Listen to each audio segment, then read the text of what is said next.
Bueno, vamos a dar comienzo al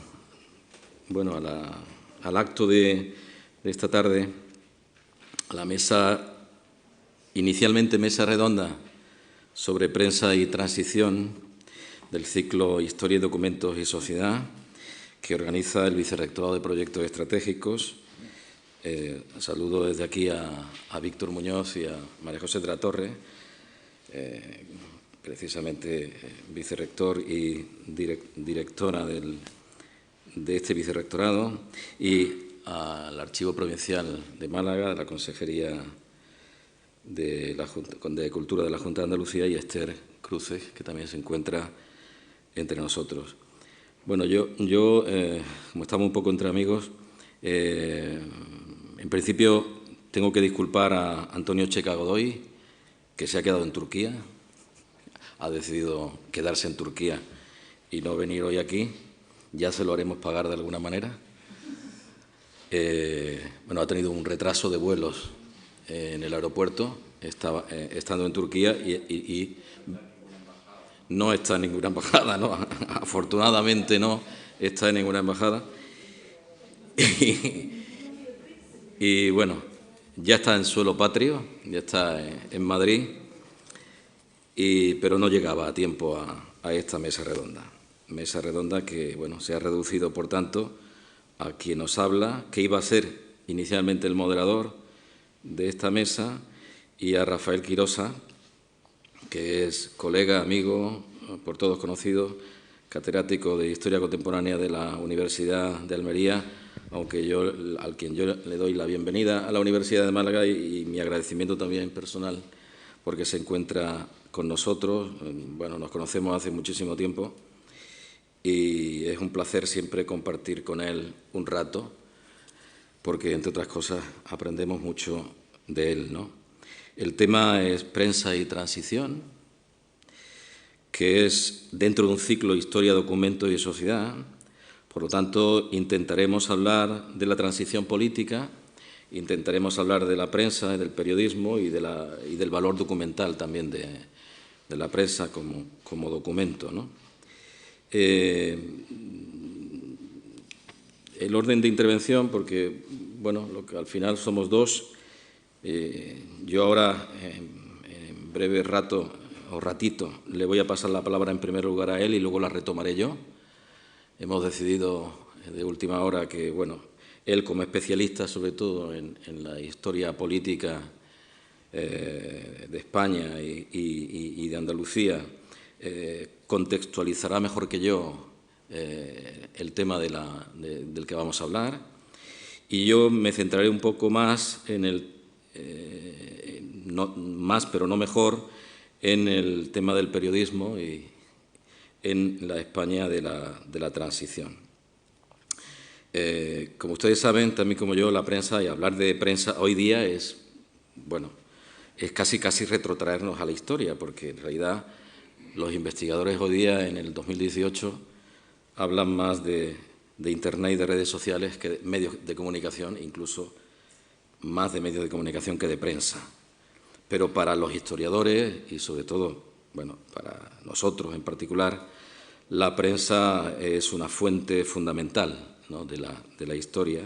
Y no soy yo quien lo dice, esto lo dijo ya en su momento Manuel Tuñón de Lara, que la prensa, cuando él decía que, bueno, la prensa es fuente, pero es también objeto de la historia. Y yo creo que en pocas ocasiones, también con el ejemplo de la transición, se puede ver esta dualidad. Es decir, la prensa es una fuente primordial para el conocimiento de la transición política, pero también es un objeto fundamental de la historia para conocer la transición política, porque sin el recurso al conocimiento de los medios de comunicación no podríamos entender en su totalidad lo que la transición política supuso en su momento, ¿no?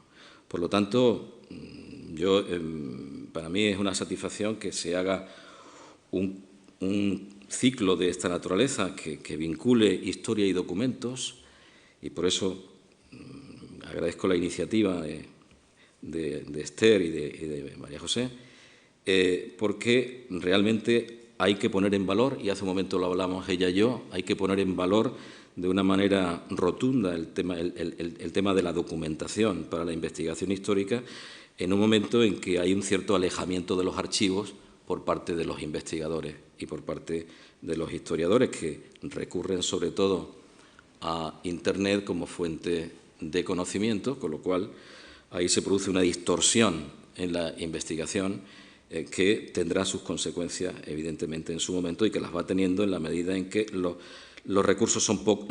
archivos son poco visitados. Esta relación entre la prensa como fuente y objeto de la historia, esta dualidad, que me parece fundamental, tiene algo que ver con un concepto que a mí me gusta mencionar, que es el del patrimonio documental, visto desde la óptica de quienes nos hemos dedicado un poquito a estudiar en el tema de la prensa, sobre todo porque hay un patrimonio documental de carácter hemerográfico importantísimo que tenemos que seguir poniendo en valor. Es verdad que estamos en un momento en que los medios impresos están dando paso a los medios digitales, algo que todavía tiene recorrido, ¿no? Pero hay un patrimonio hemerográfico y hay un patrimonio mediático más extenso que el concepto de patrimonio hemerográfico que tenemos que recuperar para la investigación. Pero yo creo que partiendo de la consideración de que es también un patrimonio fundamental, insoslayable, desde mi punto de vista, de la investigación. Costó mucho a los historiadores reconocer el papel de la prensa como una fuente fundamental, y porque fue muy denostada durante muchos años como una fuente importante y a la que se recurría básicamente en los años 60 y 70, digamos, como mera fuente de datos para la investigación, sin tener en cuenta las características de la fuente, las características del propio soporte, ¿no?, que tiene unas implicaciones determinadas. No es lo mismo hablar de la historia de la prensa o de la historia del periodismo que de la historia de otros objetos, ¿no? La prensa no es un objeto cualquiera, sino que tiene un componente ideológico, económico, etcétera, etcétera, importantísimo, que interviene de una manera clara en su contenido, ¿no? Entonces, partiendo de esta idea, sobre todo de que para conocer el valor documental e histórico de las fuentes, y de las fuentes hemerográficas en particular en este caso, o de las fuentes mediáticas en su conjunto, hay que conocer su historia, es decir, hay que conocer la propia historia de la fuente, es fundamental. De ahí que haya habido una línea de investigación en las facultades de letras, en los departamentos de historia contemporánea, pero también en las facultades de comunicación, sobre la historia de la prensa, sobre la historia del periodismo, ¿no? Entonces, dicho esto, me parece, lo digo un poco a modo de introducción, para darle la palabra a Rafael, es decir, bueno, en este contexto, digamos, documental, la prensa, digamos, tiene un valor indudable para conocer un periodo importantísimo de la historia de España, pero sin conocer tampoco ese periodo de la historia de España, visto desde la óptica de quienes conocen realmente eso, que son los historiadores dedicados, justamente los historiadores contemporaneistas dedicados al estudio de la transición, tampoco nosotros, desde el ámbito de la historia del periodismo, de la historia de la comunicación, podemos entender el valor de esa fuente al que yo antes hacía referencia. Entonces, en esa división que nos acabamos de hacer, él y yo, pues le cedo la palabra para que hable de lo que estime oportuno y ya está, luego seguiremos, ¿no? Así que adelante, gracias. Muchas gracias, Juan Antonio, y sobre todo muchas gracias a la Universidad de Málaga por invitarme a estar aquí, para encontrarme con amigos de hace años, con los que he tenido ocasión de compartir muchas actividades, mucha historia, y que, bueno, como siempre digo, siempre que me llaméis, cogeré el coche y me vendré para acá, aunque no pueda entrar en el parking de la Plaza Marina. Por tanto, muchas gracias a todos y además es un placer poder veros. Y además me vaya a poner a prueba porque en fin, se ha cambiado un poco lo que estaba organizado, pero yo creo que viene muy bien el que Juan Antonio en su especialidad o yo en la mía, podamos plantear aquí algunas cuestiones que yo por lo menos considero fundamentales, ¿no?, para poder comprender la transición. Estoy totalmente de acuerdo con lo que Juan Antonio ha comentado de la importancia de los medios de comunicación como fuente, pero también como objeto en sí mismo de la propia historia. Pero sobre todo yo quiero aprovechar esta ocasión para compartir reflexiones de algo que nos afecta incluso hoy día, ¿no?, que es el conocimiento de la transición. Los que llevamos algún tiempo trabajando en estos temas vimos que en general en España se había instalado, se había generalizado una percepción y una interpretación acerca del proceso de transición determinado durante muchos años que se basaba fundamentalmente en destacar los elementos más positivos del proceso, en el paso de la dictadura a la democracia, pero que lo hacía de una manera tan superlativa, donde solo se ofrecía aquellos aspectos muy positivos, ¿no?, del resultado final, quizás, ¿no?, porque sin duda fue un paso de una dictadura a una democracia, pero esa perfección del proceso hacía que al final prácticamente fuera increíble, ¿no?, donde se hablaba de transición totalmente pacífica, se hablaba de transición totalmente consensuada, incluso se habla, y algunos lo llegamos a utilizar al principio, de transición democrática, ¿no?, en tanto en cuanto la transición se hiciera democráticamente.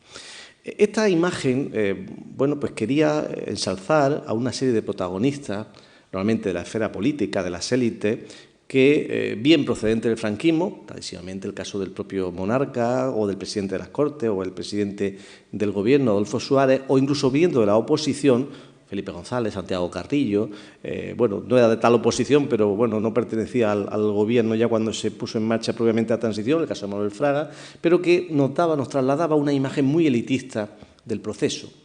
Al fin y al cabo, la transición, según esta imagen, la habían hecho por voluntad de estos señores y donde la ciudadanía incluso se definía como un mero y juicioso espectador, con un papel más pasivo, ¿no? Esta imagen quería, pues sobre todo apoyarse en algunas cuestiones que nadie las niega, que son fundamentales, como en las transformaciones socioeconómicas que España vivió en los años 60. Sabemos que en los años 60 España, el famoso boom, el desarrollismo, pues pasó de un estado, de un sistema económico basado fundamentalmente en la agricultura a una sociedad industrial, de consumo, del sector terciario, del turismo, y fue el crecimiento que no solo desde el punto de vista económico, sino también transformó socialmente España, ¿no? Los movimientos migratorios que se dieron y los traspasos dentro de los grupos de población que hicieron que España se desarrollara también culturalmente. Esto es cierto que se dio y sin comprender esta realidad no comprenderíamos luego en qué se apoyó el proceso de transición. Pero parecía como que había un cierto determinismo, ¿no?, puesto que la sociedad se había transformado en una sociedad ya no tan atrasada, sino que se había modernizado, incluso se había hecho más culta, automáticamente tenía que llegar la democracia. Otra experiencia de otros países, puedo poner ejemplos chilenos, ¿no?, de modernización económica, no dieron lugar inmediatamente a un proceso de cambio político, sino que hubo que esperar mucho tiempo atrás. Es decir, ese cliché automático de cambio socioeconómico a transformaciones políticas no era tan real. Pero, en cierto modo, esas explicaciones que se daban, pues querían contextualizarlo de esa manera y explicaban muchas veces el origen de la democratización en esos procesos. En esa imagen, como digo, el consenso estaba muy presente, las élites estaban muy presentes y ese pueblo quedaba un poco, descafeinado en su participación. Cuando los historiadores, fundamentalmente, no solo, pero cuando los historiadores tomamos un poco la rienda de los estudios de la transición, Javier Tussell, conocido por nosotros, fue uno de los pioneros, sin duda, ¿no?, pero a raíz también de sus primeros pasos, otros se ocuparon o ya nos ocupamos de eso, pues las investigaciones empezaron a dar luz que el proceso de transición fue algo más complejo, que cuando decimos que no fue totalmente pacífico, no estamos diciendo que fue una guerra, pero sí es verdad que había violencia, una violencia no solo procedente del terrorismo de ETA, sino también de otros terrorismos, de la extrema derecha, o incluso sobre todo en los primeros años, de violencia policial, con muchos muertos, con muchos heridos y con cierta crispación que en el paso del tiempo un poco se ha diluido en la memoria de los españoles, quizás porque, insisto, lo adelanto para que nadie tenga duda, yo soy de los que piensan que el resultado fue feliz, fue bueno, o sea, fue razonablemente muy aceptable, es decir, que no cuestiono yo la transición como se va a ver, pero esa forma de plantearla como algo tan tan perfectible o tan perfecto, pues hacía que, desde luego, pudiéramos tener alguna duda. Y en el sentido de la violencia pasaba eso, es decir, hubo más violencia de la que hoy se destaca. También vimos que el pueblo español no era ese juicioso y mero espectador que muchas veces se nos planteaba, sino que, como un colega nuestro, el profesor Álvaro Soto, ha definido muy bien, tuvo un papel protagonista fundamental. ¿Y cómo lo tuvo?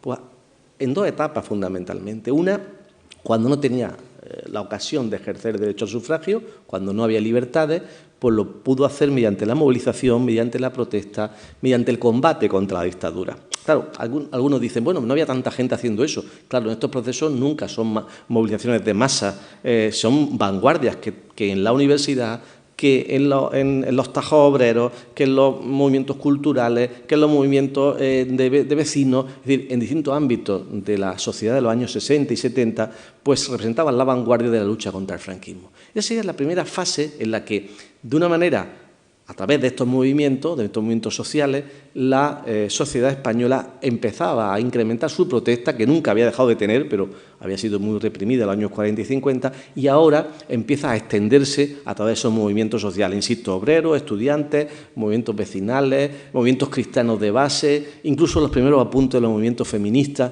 en una época en la que la mujer estaba condenada a la minoría de edad. Esa fue la forma en que los españoles empezaron a reclamar su derecho a la democracia. Y cuando tuvo la ocasión de ejercer el derecho al sufragio, cuando tuvo la ocasión de votar, esa fue la segunda fase que el profesor Soto señala de la importancia de la ciudadanía, votando a unas organizaciones y no votando a otras, y por tanto conduciendo el proceso de transición. Por tanto, vemos ya que esa imagen de una transición dirigida de las élites, los historiadores empezábamos a cuestionar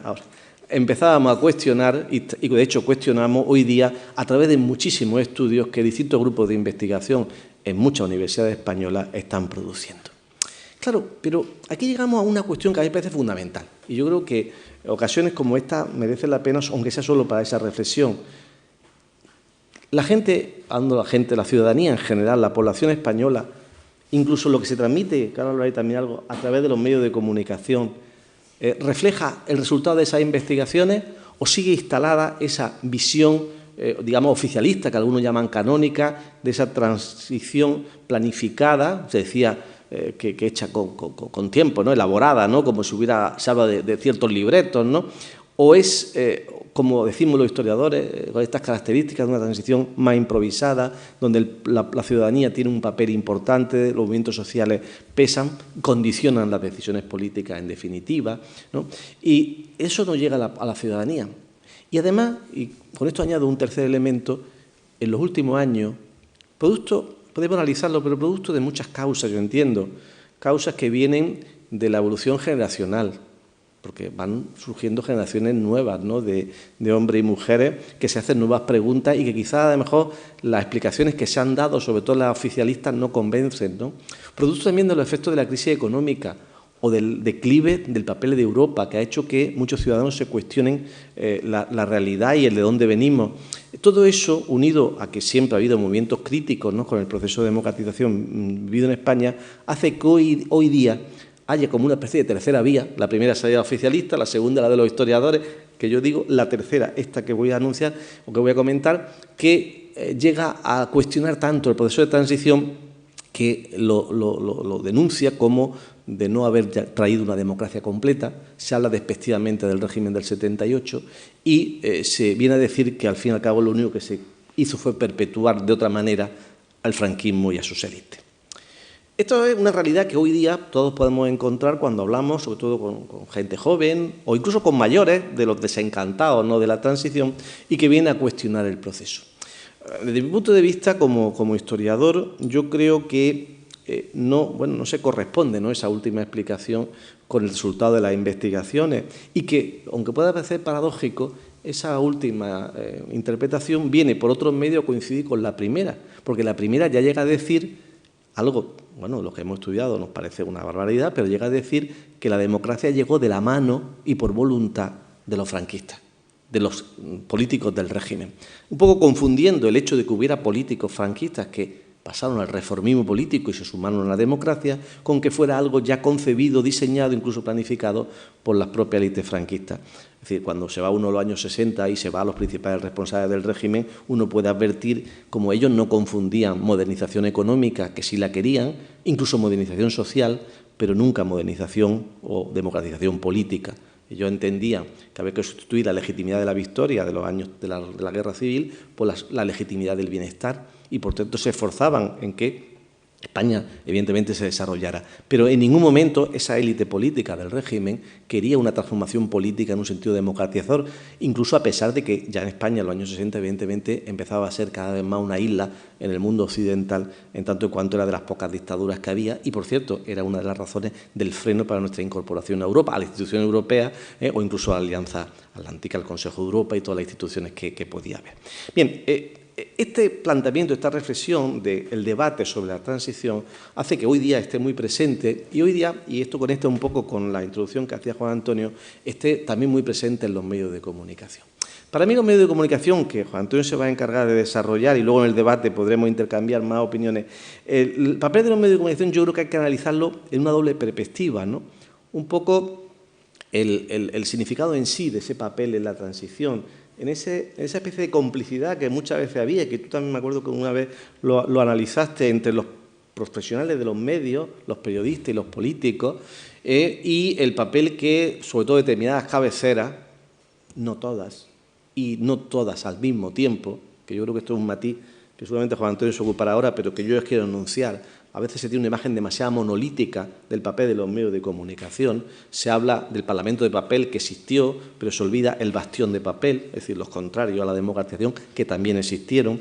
Y se hace como un todo, lo que no era un todo, eran partes. Y no era lo mismo, no es lo mismo atender al papel que El País, que Diario 16, que Cambio 16, que Triunfo, que Cuadernos para el Diálogo, es decir, una serie de cabeceras pudieron tener al que tuvieron pues, otros títulos como el ABC, el Alcázar, y el Imparcial y otra, la revista Fuerza Nueva y otras cabeceras que representaban todo lo contrario. Pero además de haber dos bloques, o varios bloques con matices distintos, también es importante la cronología, es decir, no es lo mismo lo que decían algunos periódicos en el año 75, cuando se muere Franco, no es lo mismo que lo que dicen luego ya en el 77 o 78, ¿no? Entonces, ese matiz yo creo que es importante incorporarlo. Como también es importante a la hora de abordar los medios de comunicación, ver el papel que han tenido en esa difusión del proceso democratizador. Yo en un capítulo que escribí hace algunos años, en un libro colectivo en el que Juan Antonio también participó, creo que Fernando también, el de Prensa y Democracia, yo analizaba cuatro ejemplos de cómo se ha difundido la transición a través de medios de comunicación, en un elemento que a mí me parece esencial de su papel, que es la capacidad de divulgación, de hacer llegar a la ciudadanía el conocimiento mucho más allá de los libros especialistas que podemos escribir los historiadores o los sociólogos o los politólogos o quien fuere, ¿no? Ese papel de divulgación, desde luego, es siempre loable, pero también es verdad que en esos cuatro ejemplos yo hablaba de aquel coleccionable de Diario 16 que se publicó pocos meses después de terminada la transición, el año 83-84, que salía los fines de semana en el especial y hablaba de la famoso, de un programa que es muy poco conocido, que se llama Operación Tránsito, que emitió Televisión Española con motivo del 10º aniversario de la muerte de Franco. Hablaba del famoso, ese sí, colección de vídeos de Victoria Prego, ¿no? Sobre la transición, y hablaba del último coleccionable que sacó El Mundo, que hubo uno sobre los años 30, otro sobre el franquismo, pero también sobre la transición, y llegaba hasta la democracia, donde cuando uno analiza el contenido de esos productos que son muy importantes y que están muy bien hechos en general, pero cuando uno analiza el perfil que significa, que supone, y luego en el debate, si lo tenemos, pues aportaré algunas referencias literales, uno ve o uno entiende por qué la ciudadanía, durante muchos años, pues tiene la identificación de la transición con la figura del rey solamente, con la figura de Suárez, con la figura de personajes políticos, y no tiene la imagen de lo que yo creo que tenía que haber sido la transición, y debe ser la transición para los españoles, que es la matriz de nuestra realidad democrática actual. Es decir, yo creo que en otros sitios, nuestra Francia, por ejemplo, ¿no? Se suele tener una capacidad de tener un punto de anclaje en el pasado para tener una definición como sistema político, como Estado. Es decir, a los franceses yo creo que no se le cuestiona la Revolución Francesa, ¿no? Y la toma de la Bastilla es un símbolo y el día 14 de julio es su fiesta nacional, ¿no? Nosotros podíamos tener la transición como ese símbolo que muchas veces se habla de símbolo de reconciliación, pero se hace de forma en la que los protagonistas son personas concretas y no se habla de la colectividad. Si nosotros hubiéramos sido capaces, y todavía creo que podríamos hacerlo, de concebir la transición como ese hecho fundacional de nuestra democracia en la que una mayoría de los españoles son los protagonistas, haciendo algo que es, yo creo que incuestionable. Defender una democracia es lo contrario de defender una dictadura, sea la dictadura de la naturaleza que sea.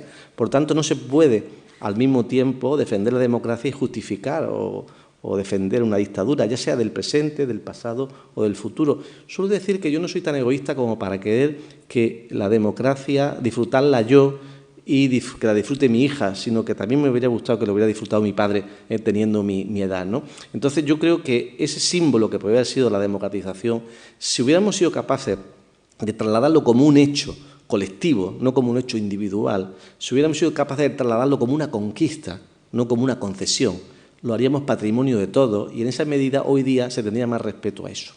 ¿Significa esto que yo cuestione el papel del rey? Que si no se me pregunta, no. Yo creo que el rey Juan Carlos hizo su papel. Lo que pasa es que la monarquía se ha, digamos, dulcificado tanto, se ha endiosado tanto, se ha elevado tanto a los altares, que al final hasta lo bueno que se hizo resulta increíble. A mí me resulta increíble decir que el príncipe, entonces príncipe heredero, Juan Carlos de Borbón, se reunió en Los Ángeles de San Rafael con Adolfo Suárez, siendo este gobernador civil de Segovia, con motivo del hundimiento del edificio que construía Jesús Gil, que fue allí, ahora el hombre se revangó, la verdad que él tenía un carácter en ese aspecto muy positivo. Bueno, pues se llega a escribir que allí se juntaron los dos, que aparte de hacerse muy amigos, allí diseñaron la transición. Eso fue en el año 69, si no recuerdo mal. Es decir, bueno, ¿a quién se le ocurre pensar que en aquel momento, aparte de no hay, por supuesto, no hay ningún documento escrito, ni la servilleta de Messi, que ni siquiera, ¿no? Es decir, no hay ningún documento escrito, pero a partir de ahí eso se repite en libros y se repite.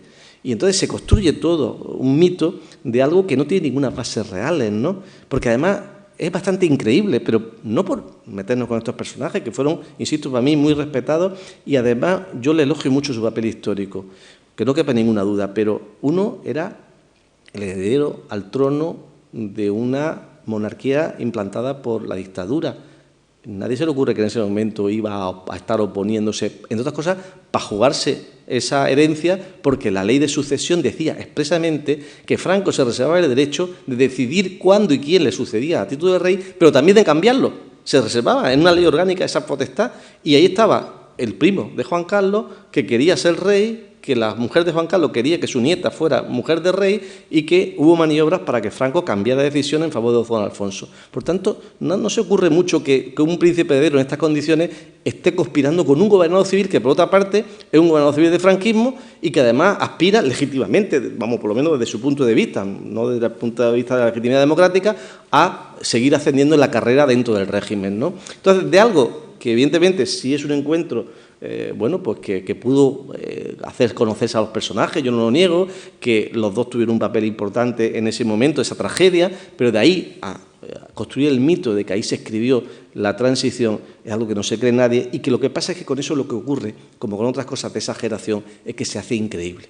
Como tampoco es cierto que el rey recién muerto Franco apostara directa y claramente por llevar a cabo de forma inmediata una democratización, porque tenía mucho a las fuerzas reaccionarias que pudieran hacerle cuestionar no solo el proceso, sino su propio trono. Y por eso mantuvo a Arias Navarro de presidente de gobierno, un personaje nada proclive a una democratización. El proyecto del primer gobierno de la monarquía, de Arias Fraga, era un proyecto que cuando uno lo lee no llevaba una democracia como lo entendemos. Yo a mí me gusta decir la democracia sin apellido. No la democracia orgánica del franquismo, ni la democracia popular de las repúblicas del este de Europa, que para mí no son democracias, sino la democracia parlamentaria occidental no estaba contemplada porque se impedía la legalización de partidos como el Partido Comunista, porque las cámaras, hay ya dos cámaras, una podía ser más democrática pero la otra era muy restrictiva, es decir, había una limitación de los partidos nacionalistas por ser considerados separatistas, es decir, era una democracia limitada que no conducía, y por eso aquel proyecto fracasó. se puede empezar a hablar de un proyecto que realmente puso en marcha el proceso democratizador con el nombramiento de Adolfo Suárez, que cambió radicalmente porque, lejos de perseguir a los dirigentes de la oposición, lo que hizo fue empezar a sentarse con ellos, primero secretamente, después discretamente y después abiertamente. Entonces, esa especie de mito de la transición, y voy a terminar solo con uno más para que se entienda lo que quiero decir, hacen que incluso papeles positivos, en este caso como el rey que lo tuvo, y que sin duda, para mí cuando se me pregunta si el rey tiene legitimidad democrática, yo digo que sí, porque cuando fue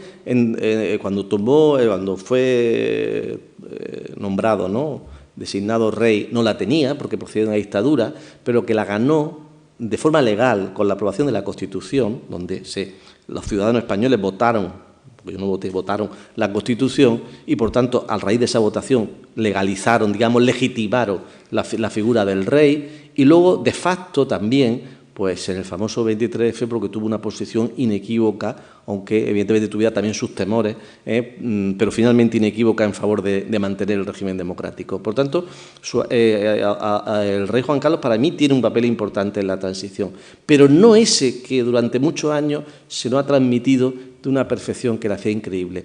Igual pasa con el caso de Suárez, ¿no? Suárez es un hombre para mí, con un gran pragmatismo político, con una capacidad de tomar decisiones oportunas y valientes en determinados momentos, pero no deja de ser un hombre que ha construido su vida política en la dictadura. Eso no lo puede negar absolutamente nadie.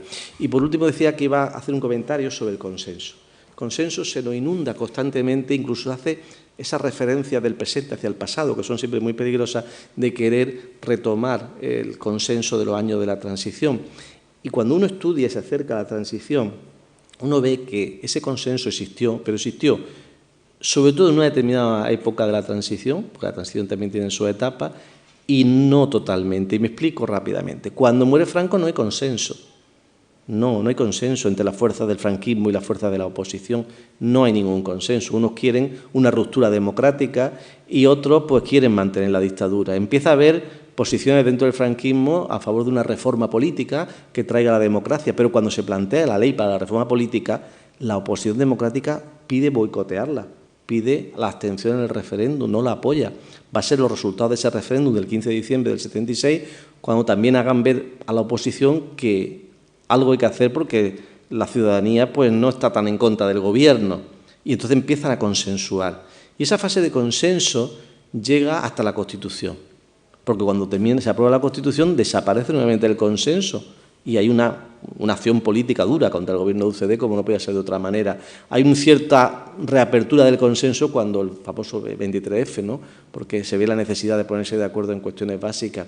Pero la Constitución, que siempre se toma como modelo del consenso, y ahora que se cumple el 40 aniversario, yo creo que merece al menos que la nombremos, cuando uno, digamos, atiende a la aprobación de esa Constitución, uno ve que ese consenso existió, pero es un consenso con unas ciertas limitaciones. Una muy conocida o muy repetida, la de los vascos. Unos vascos que se quejaron de no participar en la ponencia constitucional, aunque yo tuve ocasión de preguntarle a Gregorio Pérez Barba, que estaba en esa ponencia, y me dijo que no era cierto lo que decían los representantes del PNV, porque el acuerdo era que el representante de la minoría catalana, Miquel Roca Junyent, representara a las dos minorías, porque si no, no cabían todos. De hecho, el Partido Socialista cedió uno de sus puestos para que hubiera un mayor pluralismo político. Pero lo cierto es que los vascos pues, no apoyaron, el PNV no apoyó la Constitución y por eso el porcentaje de apoyo en la ciudadanía al referéndum constitucional, sabéis que en el País Vasco bajó. Pero hay otro dato que no suele referirse, y es que el partido que un poco representaba la herencia política del franquismo, el Partido de la Alianza Popular, y no lo digo gratuitamente porque estaba formado o dirigido al menos mayoritariamente por antiguos ministros del franquismo, ¿no? El famoso Siete Magníficos que se le llamaba en los medios de comunicación. Cuando se somete a votación la Constitución, de los 16 diputados de Alianza Popular, la mitad, y la mitad es mucho, pasa que eran 16 solo, pero la mitad es mucho, no votan la Constitución. Es verdad que Fraga sí la vota, con todas sus críticas y sus quejas, sobre todo sobre el título octavo, el de la autonomía, pero se compromete y la vota. Y eso para mí, por lo menos, representa una aportación importante de Fraga al modelo político democrático. Pero la mitad de sus diputados no la votan, porque se abstienen o porque votan que no. Él se separa de ellos. Fue el famoso viraje al centro con Coalición Democrática en las siguientes elecciones, que también le salió mal. Pero se aleja de los sectores más reaccionarios de la Alianza Popular. Pero la mitad vota que no. Incluso algún dirigente posterior del Partido Popular ya hacía campaña en contra de la Constitución, ¿no? Aunque luego, pues, se convirtió, yo entiendo que afortunadamente, y la defiende, ¿no? Pero en aquel momento esa es la realidad, ¿no? Entonces eso hace que el consenso no fuera tan amplio, ¿no? Ahora que se habla mucho de reforma constitucional, a mí sí me gustaría decir que yo al menos me gustaría que lo que se hiciera, que hay que hacerlo, porque en esa crítica que se hace a la transición, yo por lo menos pienso que se hace crítica de cosas que se tenían que haber hecho después. Es decir, cosas que se critican, que no se hizo la transición. Yo entiendo que era muy difícil hacer la transición, pero que ha habido 30 años después o 30 y tantos años después para hacerla, ¿eh? Y entonces yo creo que la Constitución, pues después de 40 años, pues hay cosas que evidentemente hay que reformar. Solamente que yo creo que como españoles debemos de pedir que tenga al menos el mismo grado de consenso, aunque como he dicho antes no fuera total, que el que tuvo la Constitución de 1978. Los que nos dedicamos, estamos aquí unos cuantos, a la historia contemporánea, conocemos que la mayor parte de las constituciones que se aprobaron en este país se hicieron casi de la mitad de los españoles contra la otra mitad, ¿no? O por lo menos sin contar con la otra mitad, ¿no? Y entonces eso provocaba bastante desafección, ¿no?, en el modelo constitucional. Yo creo que hay que conseguir que el consenso sea lo más amplio posible y, por tanto, buscar aquellos puntos de acuerdo, ¿no? Porque si no, esa Constitución que se creara nueva o esa reforma que se hiciera sería muy difícilmente aprobable, primero, por los porcentajes que se exigen y, sobre todo sería una Constitución condenada al fracaso. Y ahora sí, ya, para terminar de verdad, hay un dato que a mí me gustaría recordarle a aquellos que cuestionan la transición. Yo, por lo que se me ha podido oír ya y los que me conocéis, tengo una visión crítica de la transición en el sentido de que creo que hay que analizarla críticamente, como cualquier periodo de la historia, pero no considero que sea ese proceso que mantuvo la dictadura de otra manera o que llegó a una democracia incompleta o que provocó ese modelo que llaman despectivamente al régimen del 78. No, yo pienso que la transición fue un periodo positivo que dio lugar a una democracia homologable a cualquier democracia occidental. Pero es que además no es que lo crea yo, ahora 40 años después.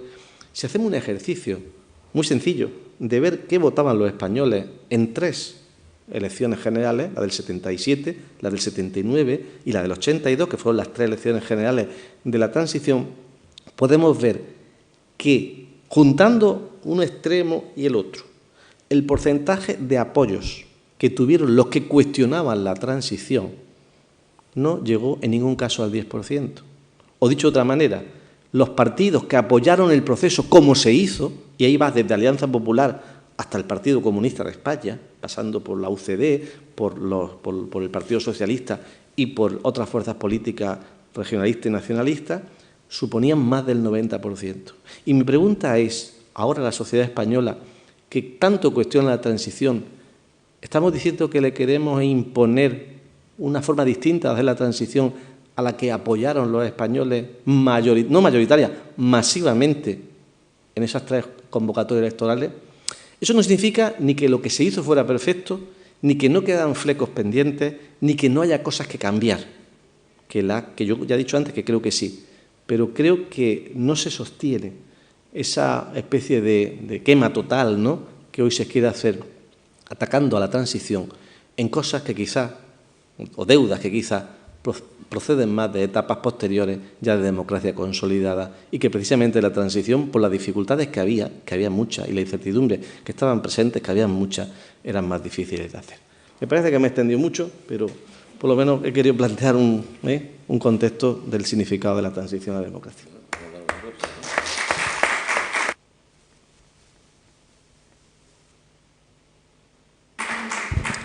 Bueno, gracias, Rafa. Me toca ahora poner a mí un poco el punto sobre la I, pero la I, en este caso, de la prensa que nos lleva ahí, para hablar justamente del papel que, desde mi punto de vista, en una jornada sobre prensa y transición, para mí juega un papel también importante. Y voy a hacer un relato más bien cronológico, voy a seguir una serie de etapas, sobre todo para, primero, ofrecer una visión no monolítica, como decía Rafael en su intervención. Tenemos una visión quizá de la prensa demasiado monolítica, cuando realmente es todo lo contrario.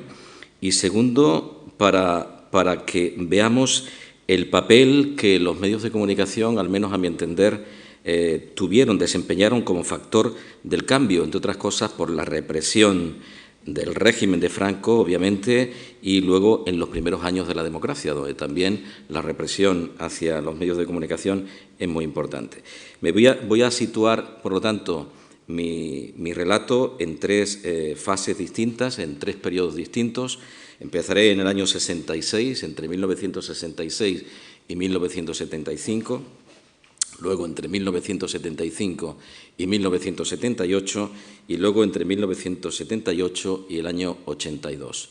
Ahí, desde mi punto de vista, se produce también simultáneamente a la transición política española una transición desde el punto de vista informativo, una transición periodística que evidentemente está dentro de la transición general. No estoy intentando separar una transición de la otra, pero quiero decir que los cambios que experimenta la sociedad española en todos los ámbitos se produce también en el ámbito de la comunicación, y muy especialmente porque se pasa de una situación de control de la información a una situación de una cierta libertad, de libertad vigilada, incluso durante mucho tiempo hasta la situación, digamos, constitucional a partir del año 1978. Por tanto, a partir de 1966, que coincide, como todos ustedes saben, también como yo, con un periodo de aperturismo político, con el desarrollismo económico del país. La Ley de Prensa e Imprenta de 1966 de Manuel Fraga Iribarne, muy criticada durante muchísimo tiempo, vista en perspectiva histórica, obviamente, supone el paso de un sistema de control riguroso a otro de libertad restringida, y esto evidentemente supone ciertos cambios porque se suprime la censura previa, se suprime el régimen de consignas, se garantiza la libertad para crear nuevas publicaciones, se faculta a los editores para nombrar sus propios directores, a pesar de que, es decir, la Administración va a seguir contando con muchos medios de control para seguir frenando a los periodistas a partir de ese momento, como el mantenimiento del depósito previo, el control del registro de inscripciones o el artículo 2 de la propia ley del 66, bastante imprecisa, en el que se desglosan los límites a la libertad de expresión, que, digamos, tuvo diferentes interpretaciones jurídicas a lo largo de esos años. Ese nuevo marco del año 66 va a permitir, por tanto, la aparición y la consolidación de diarios de información general, pero también de otro tipo de publicaciones que adoptaron desde ese momento posiciones críticas ante el régimen. Se consolida, son los años de consolidación de la revista Triunfo, que a partir del 62 se había convertido en una revista de información general. Es la época de consolidación de Cuadernos para el Diálogo, de Informaciones o del diario Madrid, que con la llegada de Calvo Serer va a iniciar precisamente una línea liberal. Aunque este periódico, tras muy poco tiempo, se va a cerrar definitivamente. El mismo año, en el año 71, que es cuando desaparece precisamente el periódico de Calvo Serer, nace Cambio 16. Ahí ustedes han mostrado una primera página de la muerte de Franco de Cambio 16, precisamente. Por lo tanto, es una época de transformación paulatina, lenta, de consolidación de publicaciones que ya existían con anterioridad a la ley de 1966. Justamente la etapa de Pío Cabanillas al frente del Ministerio de Información y Turismo, durante el gabinete de Arias, va a representar hasta la muerte de Franco la época, curiosamente, de mayor aperturismo informativo.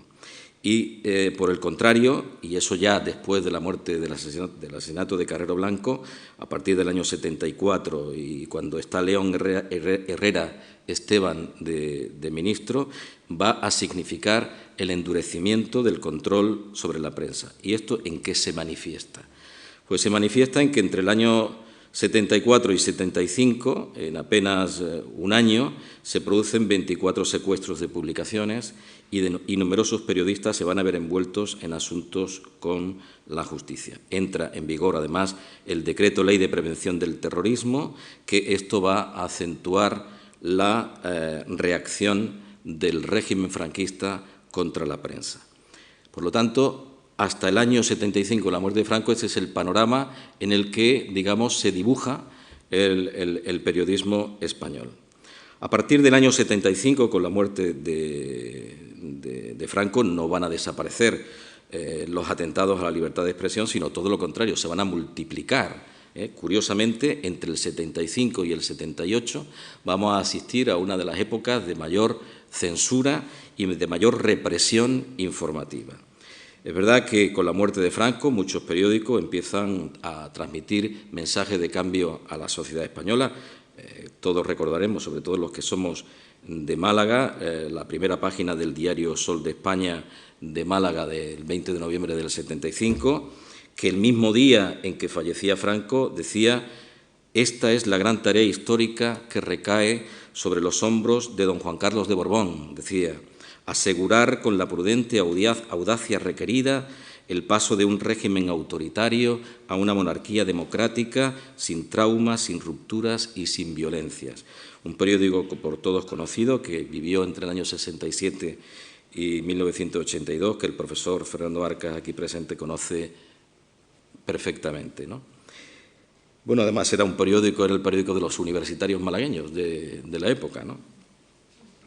El periodo que transcurre, por tanto, hasta la aprobación de la Constitución, entre el 75 y 78, va a estar jalonado de abundantes situaciones en las que las libertades informativas, las libertades periodísticas van a estar amenazadas, especialmente, como ya digo, la libertad de expresión. La labor de los periodistas fue bastante difícil, bastante compleja. Los periódicos intentaban encontrar un hueco en la opinión pública, pero al mismo tiempo sufrían los atentados de los sectores más involucionistas de la sociedad, que trataban de frenar los avances hacia la consecución de una sociedad distinta. Atentados, secuestros, torturas. Esto se produce en el periodismo español en los años 75 a 78.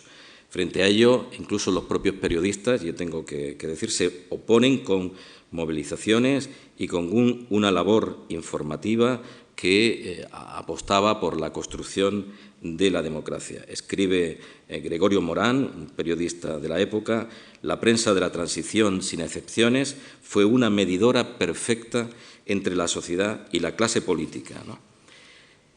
En estos años, entre el 75 y el 78, podemos distinguir tres aspectos diferentes. Por un lado, la conflictividad y los ataques a la libertad de expresión. En segundo lugar, la desarticulación de la prensa del movimiento, de la que tenemos que hablar, lógicamente, porque es un fenómeno sin el cual no se puede entender lo que está pasando, y el cambio hacia un nuevo modelo periodístico. Son las tres cuestiones que yo identifico precisamente en esa época. Durante la etapa de Reguera Guajardo se va a suprimir finalmente el polémico artículo 2 de la Ley de 1966, contra el que se habían manifestado los periodistas españoles, y se promulga en abril, además, en 1977, una ley antilibelo que va a agravar los delitos de calumnia en la prensa, ¿no?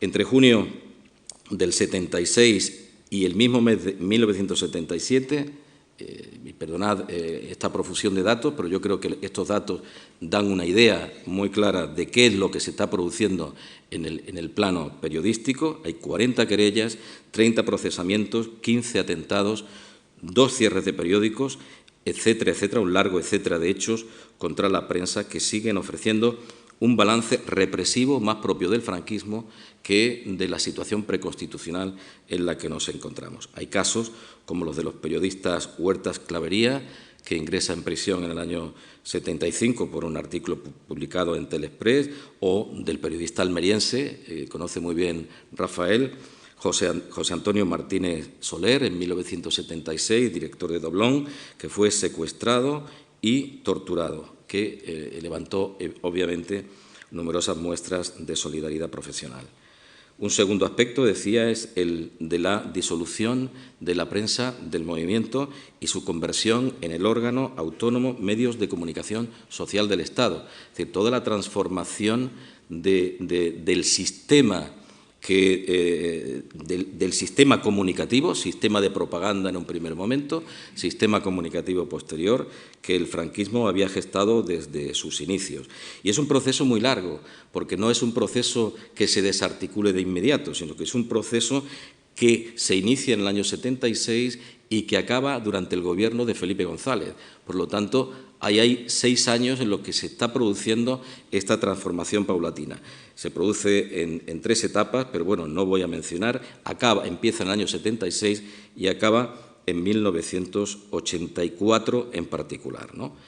Esto planteó una serie de dilemas, qué hacer con todo ese sistema de información que tenía el régimen. Se propuso en aquellos años un plan de reajuste para reconvertirla, fíjense, también en prensa estatal al servicio del cambio político. Es decir, hubo un momento en que se planteó no eliminar ni privatizar esos medios, sino convertirlos en medios estatales, medios del Estado a favor de la democracia. Son diversas las razones por las que esto no se lleva a cabo y sobre todo por la oposición de las nuevas empresas periodísticas y de la Federación de Asociaciones de la Prensa que estaban en contra de este proceso. Tras la desarticulación del movimiento, en enero del año 77, al promulgarse la ley de la reforma política, el decreto de 15 de abril del 77 en particular procede a la absorción por el Estado de la cadena de prensa del movimiento. Un tercer aspecto, quería mencionar hasta el año 78, que es el cambio del modelo periodístico, porque paralelamente a la supresión del periodismo nacional, que experimenta un cambio cualitativo importante, van a surgir nuevos periódicos con nuevos planteamientos informativos, que esos serán realmente los que emprendan el cambio periodístico y que van a apoyar precisamente el cambio político. Como ustedes saben también como yo, el año 76 es el año de la mayor transformación, porque en 1976 nace el diario El País, nace Diario 16, nace el diario Avui, nace El Viejo Topo, nace El Socialista, nace Deia, Interviú, La Calle. Es decir, a partir del 76 empiezan a aparecer todos estos periódicos conformando un pluralismo periodístico diferente, más propio de una sociedad diferente también, que estaba empezando a asimilar estos cambios políticos y también como producto del nuevo Estado autonómico que se estaba prefigurando todavía por la aparición de diarios en el País Vasco y en Cataluña, diarios que van a ser de referencia, ¿no?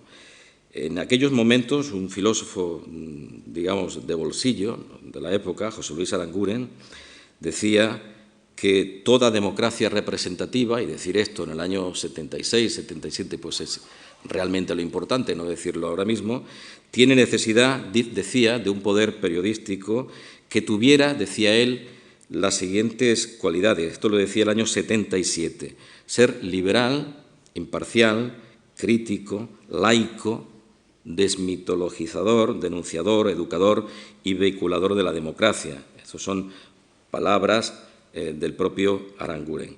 Evidentemente, él era un observador atento de la realidad, porque en aquel estado de cosas por la que atraviesa España en este momento, de un tránsito difícil todavía a la democracia, es en el momento en el que va a nacer el primer diario independiente de España, que es El País, y por lo tanto, con independencia de la evolución posterior que ha seguido El País, El País es el primer referente, lógicamente, del cambio político, porque denunció abiertamente la situación política del momento y emprendió, como ningún periódico en España, pues un periodismo de investigación que luego no ha seguido desarrollando, pero que en aquellos años sí lo hizo. En el año 78 publicó varios capítulos sobre la presencia de los sectores franquistas todavía en la empresa pública y el día 31 de octubre del 78 denunciaba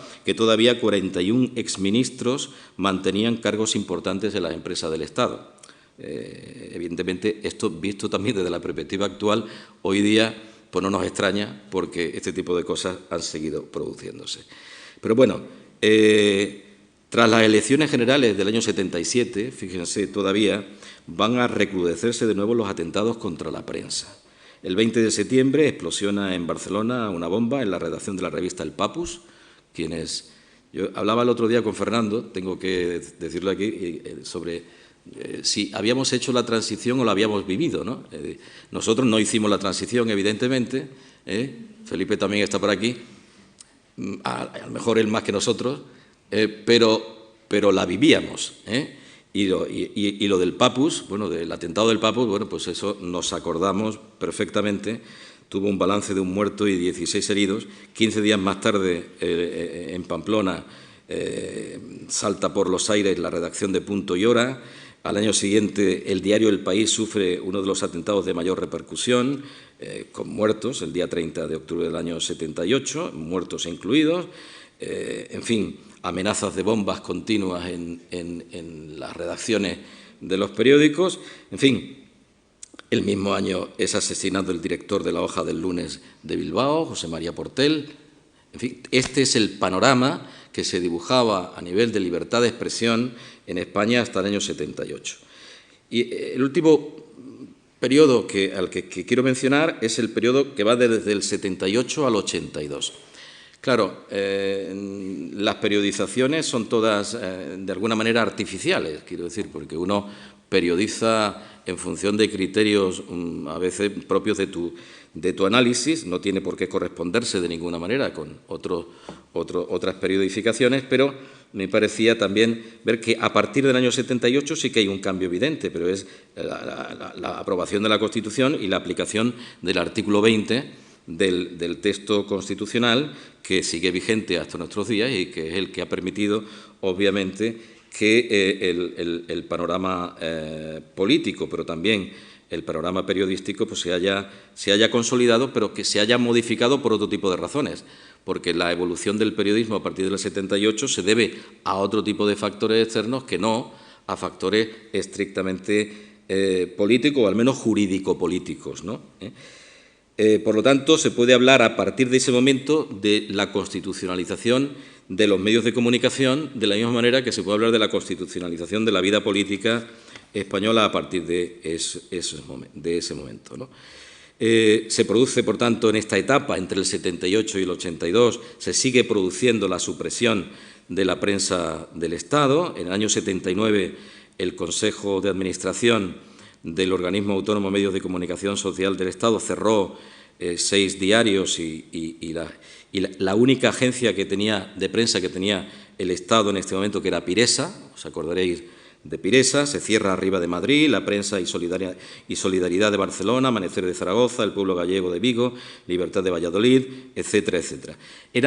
Estos primeros que se suprimen eran los medios más deficitarios, porque el caso de Sur va a ser distinto, como ustedes saben, porque no era deficitario, entre otras cuestiones, ¿no?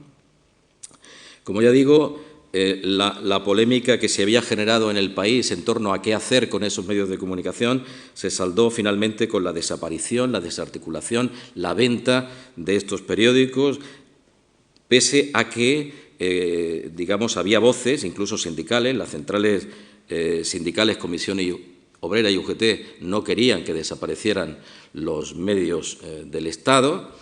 Hay que situarse también en el contexto, ¿no? En el momento en que, digamos, esos medios podían haber sido, según la visión de los sindicatos, pues un elemento indispensable para la transformación social y democrática. Hoy el contexto comunicativo es obviamente diferente, ¿no?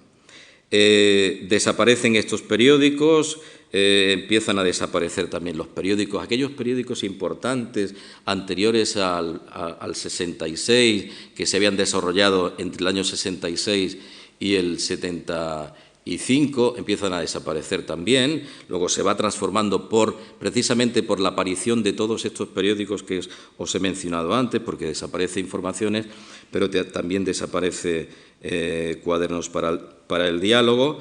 En fin, incluso hay quien consideraba que la desaparición de estas revistas de calidad, de estas revistas de opinión que habían representado el sentir de un sector de la oposición democrática era debido a otro tipo de razones, no solamente a la competencia periodística que podía existir en ese momento. El periódico El País, al referirse a la muerte de cuadernos o al cierre de informaciones, decía que no era esto una anécdota, sino que era la muestra de un cierto desdén por la pluralidad informativa, un desdén de la sociedad de la época ya entonces por un bien social como es la prensa y por los esfuerzos y los problemas que los periodistas de la época habían desarrollado para contribuir de alguna manera, aunque fuera modesta, a la restitución de las libertades públicas.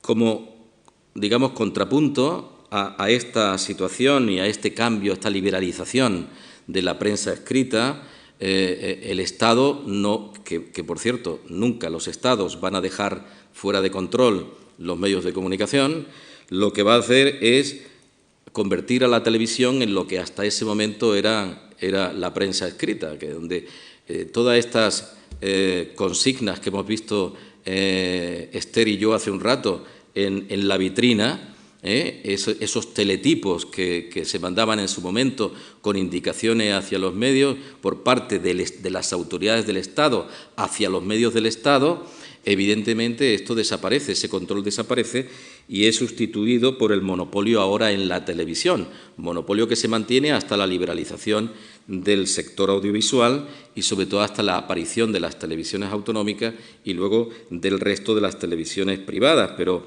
lo que se hace justamente es utilizar los medios, en este caso la televisión, como antes se utilizaba la prensa, hasta el punto que en las elecciones legislativas del año 79, la Unión de Centro Democrático copó el 97,5% de las apariciones en pantalla de las fuerzas políticas, el 97,5%, es decir, el 100% prácticamente de ello, y esto es debido también a este cambio de modelo comunicativo que se está produciendo en la sociedad, que va acompañado por la creciente influencia de la televisión en la opinión pública española, que he de decir que a día de hoy, pese a que las cifras han evolucionado mucho, pero a día de hoy, es decir, si consultamos los datos del Estudio General de Medios de la primera oleada de 2018, todavía la televisión sigue siendo el medio de referencia. Es decir, el índice de penetración de medios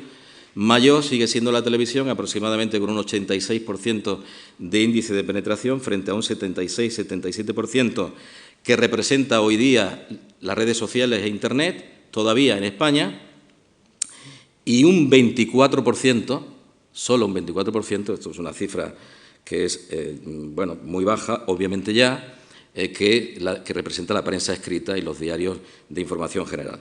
Pero bueno, este cambio empieza a producirse también en España con este cambio de tendencia por muchos otros factores, evidentemente, que yo no puedo resumir en este momento. Pero quiero señalar que pese a la Constitución siguen continuando los procesamientos por delitos de opinión y de exhibición en España, y esto se produce, yo hablaba con Esther hace un rato, le decía que hasta los años 80 esto se sigue produciendo en España, por lo menos hasta la llegada del Partido Socialista al poder. Casos como el de Enrique Meneses, periodista muerto no hace mucho tiempo, director de la revista Luis, que fue inhabilitado por el Tribunal Supremo para ejercer su profesión durante 6 años y un día, por publicar semidesnudos en el número 2 de su revista, la revista Luis.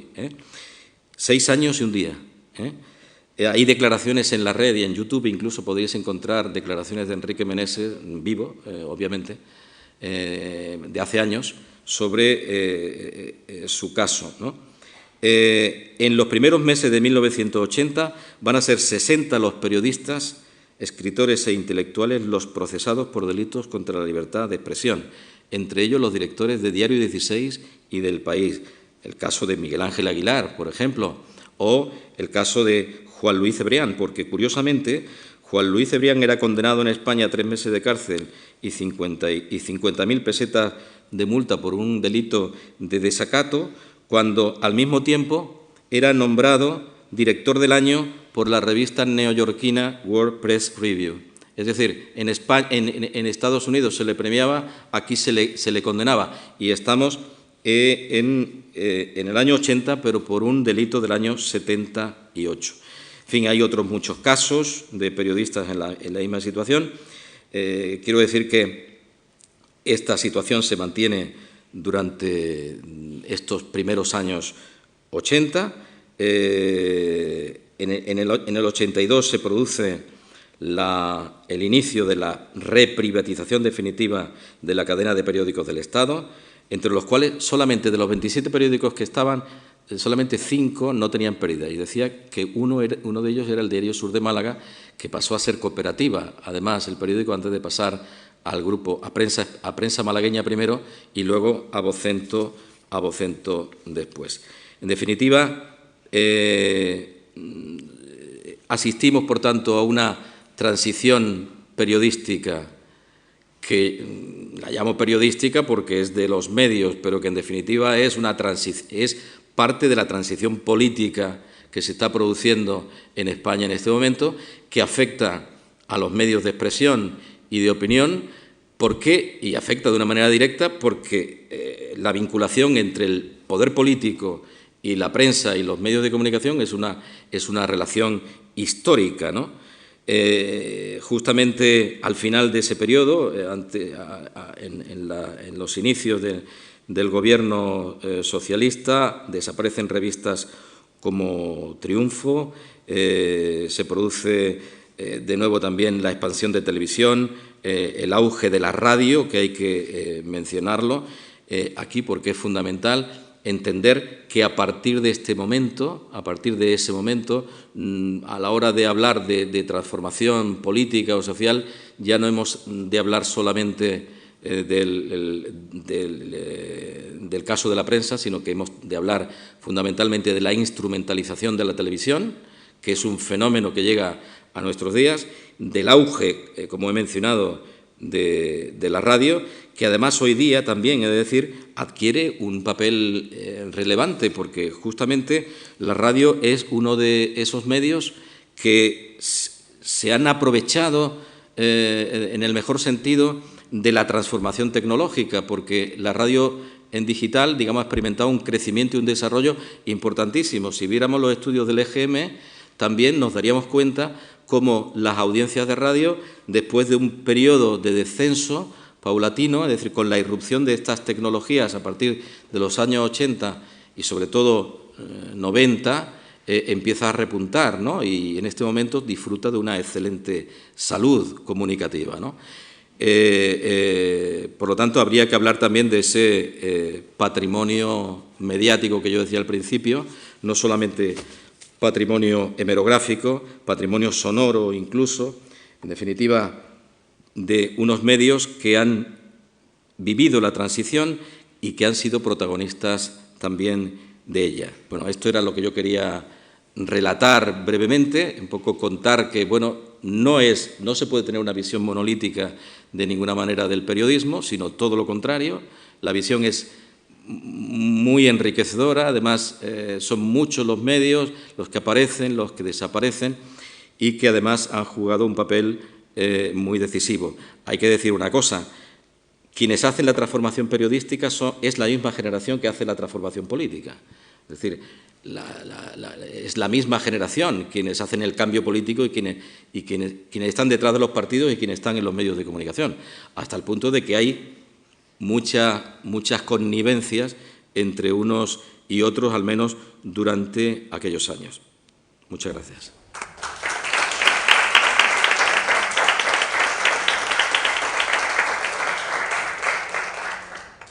Bueno, pues ahora, si hay alguna pregunta, pues háganla. O comentarios, o intervenciones. Yo una pregunta peregrina. Vemos por la edad. Lo que se observa en esa transición una riqueza en todo el periodismo, en cultura, en cine, en música, que ahora mismo, por la edad mismo no se ve. Digamos, todos los medios son, digamos, más parecidos, las cosas más parecidas, todo parece globalizado dentro del periodismo. Cuando hablo de eso digo también del arte y hablo de la música. Entonces, mi reflexión es si hemos llegado a una España conformista, hemos perdido el fuelle que nos dio, digamos, lo que es la transición, que sería conformar, pero tenemos un fuelle. Y la magia que vimos esos años también viví algo de que, bueno, yo tenía un álbum, veía una foto de Atomium y digo, estoy fuera de Europa, ahora estamos en Europa, hemos alcanzado lo que queríamos y está llegando a un conformismo y no sé si mi impresión es esa homogenización de los medios, música, cultura, todo, no sé qué opinión tienen sobre esto. Tuvimos muy peregrina la pregunta, pero la impresión que Bueno, vamos a ver, no, de peregrina no es nada. Víctor, como es catedrático de robótica, entonces, lógicamente, siempre quiere encontrar la clave del asunto. Yo quiero decir que, esto además, podéis, por favor, intervenir también los demás.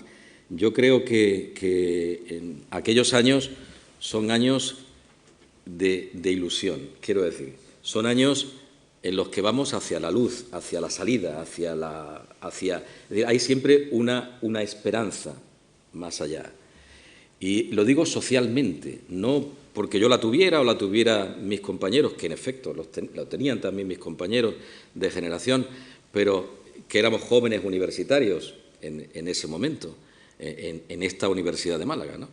Pero había algo por lo que luchar, había un objetivo, se salía de la oscuridad, digamos, para ir hacia la luz, de la oscuridad cultural, de la oscuridad política, hacia la luz, y entonces aquello fue, digamos, como un resurgir. Hombre, hablo en un sentido un tanto metafórico, pero no quiero estar alejado de la realidad. Quiero decir que la transición es un proceso con muchas complicaciones, muy difícil, con muchos problemas, con muchas penurias, pero por lo menos las generaciones más jóvenes sí que veían, digamos, una salida.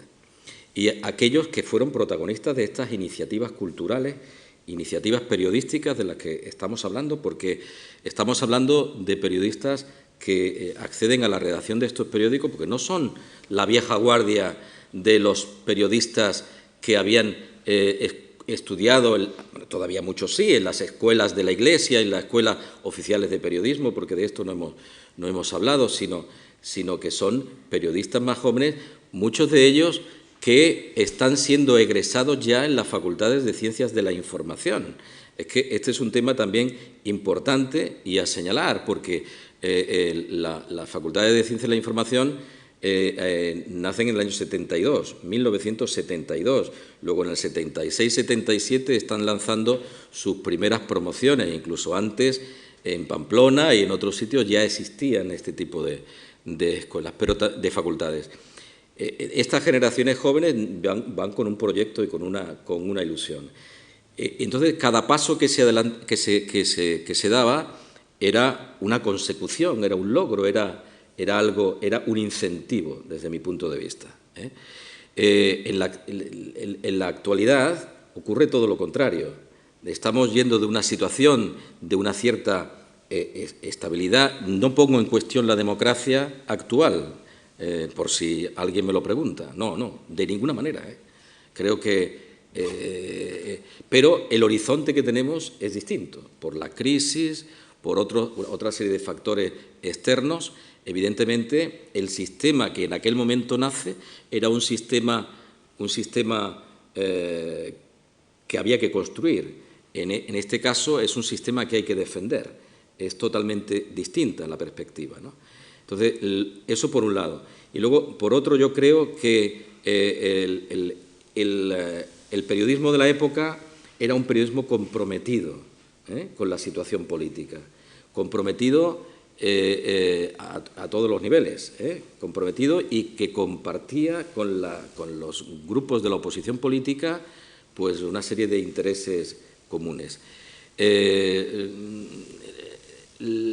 Y luego hay un factor también, estos son temas muy extensos y además deberíamos ahora me gustaría que Rafa y los demás dijeran algo, y es que veníamos de una época también en la que la cultura tenía un valor muy determinado. O sea, la cultura era una cultura emancipadora, una cultura de la transformación política, de la lucha política, que bebía de todos los intelectuales de la guerra civil y del primer tercio del siglo XX, es decir, toda esa generación de poetas, de periodistas que se recuperan con la transición, y con los primeros años de la transición se recuperan absolutamente todo, y en este momento estamos en otra situación, en otro contexto, desde mi punto de vista, radicalmente distinto, donde la historia no se desarrolla solo a nivel nacional, o mejor dicho, no se decide nacionalmente. Las historias nacionales, la historia de los Estados-nación, no se deciden solo en el ámbito geográfico de los Estados-nación, sino que se deciden fuera, por la existencia de entidades supranacionales, o por la globalización, o por las nuevas tecnologías. Hay muchísimos factores. Entonces, digamos que esa época todavía era una época que miraba mucho, España miraba hacia adentro, y ahora no puede hacerlo, Ahora el control de la información es muchísimo mayor. Las agencias de información existen desde la mitad del siglo XIX, desde 1850 aproximadamente, y controlan la información que se genera en el mundo. Pero hoy día ese control es muchísimo mayor, porque hay muchísimas dificultades para hacer periodismo independiente, porque además no hay recursos, porque con la crisis económica los medios de comunicación se han reconvertido, y muchas veces para mal, no para bien, sino porque los periodistas están en situaciones de precariedad, no hay correctores en los medios, no hay dinero para pagar corresponsales en el exterior, no hay información autónoma, todo se reduce a información de agencia. El panorama es absolutamente diferente y, desde mi punto de vista, más empobrecedor, aunque la potencialidad es mucho mayor. Quiero decir, hoy día hay un potencial mucho mayor para hacer otras cosas y, sin embargo, no se produce así. De todas maneras, es una pregunta de examen, ¿no? Quiero decir que esto... en fin, no sé. Yo comparto todo lo que Juan Antonio ha dicho, o no puede ser de otra manera, todo lo suscribo al 100%. Hay una cuestión clave que ya se ha dicho, pero que yo quiero repetir, y es que había un objetivo, una ilusión compartida, ¿no? Que es lo que quizá hoy falte, ¿no? Una ilusión compartida, ¿no? Y luego hay otra cuestión que quizás Juan Antonio no ha destacado tanto, y a mí sí me gustaría destacarla, y es que, a pesar de que digamos, el régimen nos quería sacar del mundo, ¿no?, con un hecho extraordinario, España también entonces, como ahora, estaba en un contexto internacional. Entonces yo creo que el contexto internacional de los años en que tuvo lugar la transición era también heredero de la lucha, por cierto, de un aniversario que ahora se celebra, ¿no?, del 50 aniversario del Mayo francés, de la reivindicación de los movimientos pacifistas, de ese que trascendía fronteras, ¿no?, y que iba desde Estados Unidos a Francia, y que también, aunque con menos fuerza, pero también llegaba a España, ¿no? Y eso hoy día pues no existe. Ese trasfondo, ese contexto internacional no existe, existe de otra manera. Es verdad que hoy tenemos unos mimbres que podrían ser mucho más poderosos, ¿no? Juan Antonio lo decía al final, ¿no?, porque el nivel formativo de los españoles es mucho mayor, ¿no?, que el que había en aquellos años. Pero hoy día pues hay una mayor pasividad para muchas cosas, una desmovilización más grande. Uno de los elementos recurrentes, por ejemplo, que yo antes en mi intervención hacía referencia a los movimientos vecinales, ¿no? Los movimientos vecinales se convirtieron, cuando hay ayuntamientos que no tenían legitimidad democrática, porque no estaban elegidos, estaban designados, porque no tenían recursos, por tanto no podían resolver los problemas de los ciudadanos, los movimientos vecinales se convirtieron en una legitimidad de esos barrios, ¿no? Es decir, en un órgano de legitimidad de esos barrios. ¿Qué pasó? Que cuando llegó la democracia, obviamente esos líderes de movimientos vecinales se incorporaron a las instituciones, no puede ser de otra manera. Y lo que antes representaban ya no lo tenían que representar porque estaban elegidos democráticamente las instituciones. Pero ¿qué pasó con los movimientos vecinales? Que empezaron a perder fuerza. Una natural, la que hacía que ya la legitimidad estuviera en las instituciones. Pero también hay que decirlo muy claramente, hubo un intento, muchas veces conseguido, que se vive hasta la actualidad, de los partidos políticos y las instituciones de controlar a esos movimientos vecinales hasta el punto, cuando había en un barrio una asociación vecinal que tenía una determinada orientación ideológica, no voy a decir solo política, ideológica, pues el partido, digamos, contrario creaba otra. En una barriada que Fernando conoce bien en Almería, que era de Cabo de Gata, que, bueno, que supongo que los demás también, que es un sitio muy bonito, ha llegado, pero que viven nativos, muy pocos cientos de vecinos, ha llegado a tener 5 asociaciones de vecinos, 5. Porque, claro, cada partido político quería tener la suya. Claro, eso desnaturalizaba el significado de esos movimientos vecinales. Ya no tienen el mismo significado. Ya son correas de transmisión de los partidos políticos en la mayor parte de los casos, salvando, por supuesto, excepciones, ¿no? Entonces, el contexto es distinto. La ilusión que había no la hay. Yo creo que deberíamos de volver a tomarla. Hay signos de alerta para que retomemos la ilusión en función de un objetivo común. Pero esto es un poco especular, ¿no? No sabemos lo que va a ocurrir en el futuro. No sé si te has añadido algo. Bueno, aparte de felicitaros por vuestras dos exposiciones, bueno, quizás yendo un poco al presente, enlazando con lo que Rafael ha dicho al principio del comportamiento de la transición. Entonces, en la realidad actual, en una democracia que cuestiona ese pasado, está intentando reinterpretarlo y a veces modificarlo interesadamente, ¿en qué situación nos encontraríamos ahora? Ya hemos planteado el debate en torno a la necesidad de reformar la Constitución, porque no responde al parecer a la evolución y al cambio que ha habido en todos estos años. ¿Cuál sería la situación y cuál sería la perspectiva, ¿no? ¿Qué habría que hacer? Incluso plantearía, que también ha aparecido en muchos debates, la necesidad de una segunda transición. Si el cambio necesario para afrontar la crisis actual de la democracia sería un cambio tan profundo como aquel, ¿no? Y a Juan Antonio, paralelamente, ¿qué periodismo haría falta para lograr esa simbiosis entre periodismo y política que haga una mejora de la democracia tal y como se consiguió entonces? Esa complicidad entre periodistas y partidos políticos, ya no la política, ¿no? Que a lo largo de la crisis de los años 90 ya se ha roto claramente, ¿no? Parece que los medios hoy día, no por la política, pero sí que a los partidos, hay una divorcio total. Esas dos Alguna pregunta es más quizá de opinión, de deseo, ¿no?, que de conocimiento fundamentado en la investigación, pero no por ello voy a dejar de contestarlo porque además creo que tiene mucho que ver. Pero voy a empezar quizá por el final. La palabra transición la solemos escribir con mayúscula porque ya no define solo un proceso concreto, sino que ya tiene una singularidad, ¿no? Y por eso le ponemos la mayúscula. Por eso a mí, si como transición se entiende el paso de la dictadura a la democracia, a mí no me gusta hablar de segunda transición, porque puede ser equívoco. Ya el presidente Aznar escribió un libro, La segunda transición, porque lo que quería eran cambios que él protagonizara, ya darle la categoría equivalente a la transición. Y últimamente también se habla de segunda transición en una línea quizá opuesta, pero yo creo que si seguimos manteniendo, otra cosa es que cambiemos las definiciones, pero seguimos manteniendo la transición como lo que fue, que eso yo creo que es indiscutible, el paso de una dictadura a la democracia, darle la misma categoría a lo que hay que hacer me parece un error, no se corresponde. Habrá que hacer transformaciones, cambios propios de una democracia. yo pienso que una Constitución no tiene por qué estar perenne, porque hasta Estados Unidos, que se dice siempre la más antigua, tiene un montón de enmiendas, ¿no? Entonces, bueno, pues hay que modificarla, hay que actualizarla y no hay que rasgarse las vestiduras. En esto pasa algo que puede ser paradójico.